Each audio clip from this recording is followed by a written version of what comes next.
Now let's talk about how weight gain or weight loss can impact fibroids. Fibroids can actually impact our productivity and our everyday life. Let's look at the impact on work. A study published in 2020 in the American Journal of Obstetrics and Gynecology found that women with symptomatic fibroids, because you can have fibroids without symptoms, reported decreased productivity at work due to their symptoms. Now, do you know that there's a link between fibroids growth, fibroid formation, and weight gain? Now let's talk about how excess estrogen and excess weight gain can actually contribute to the growth of fibroids. The first thing I'll talk about is estrogen production. When we are overweight, we have excess fat in our bodies, and this excess fat can increase the production of estrogen in our bodies, and this then brings an imbalance between estrogen and progesterone. So one is higher than the other, leading to what is called estrogen dominance. Now, the second thing is that it increases the levels of circulating estrogen in the body. And since fibroids are estrogen sensitive tumors, elevated estrogen levels that are already circulating will actually stimulate the growth of fibroids. This excess estrogen feeds and nourishes the fibroids so they keep growing. The second thing is insulin resistance. When we put on weight, especially in the belly area, known as belly fat, visceral fat, this can lead to insulin resistance, which I talked about last week.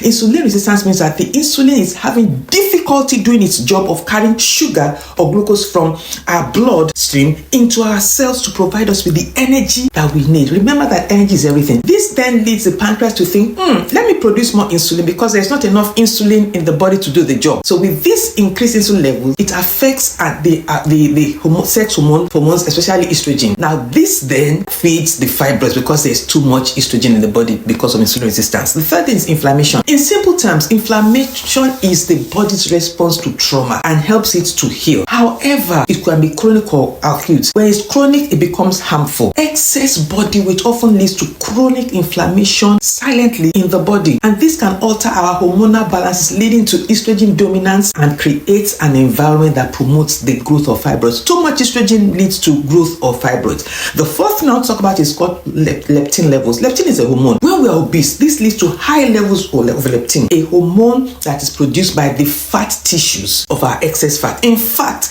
leptin levels correlate with body fat. So the higher the fat level in your body, the higher the leptin that is formed in the body. So the higher the body fat, the higher the leptin levels. And research has shown that leptin may play a role in regulating our reproductive tissues and hormones and can potentially influence fibroid formation and growth. Amazing. The fifth thing I'll talk about is endocrine disruption. Adipose tissue from fat can secrete what is called the adipokines that affect the body's hormonal environment, and that potentially influences fibroid development. Anything that increases estrogen encourages fibroid growth. When we lose weight and we do regular activity, we can manage fibroid growth, and it's also good for overall health. I used to suffer from fibroids, but when I changed my diet and I lost weight, the discomfort of the fibroids reduced and the fibroid size diminished. I didn't even have to go for surgery anymore. Now, if you suspect that you are experiencing symptoms related to fibroids or weight-related hormonal issues, it's always advisable to consult a healthcare professional. I'm a healthcare professional who can provide personalized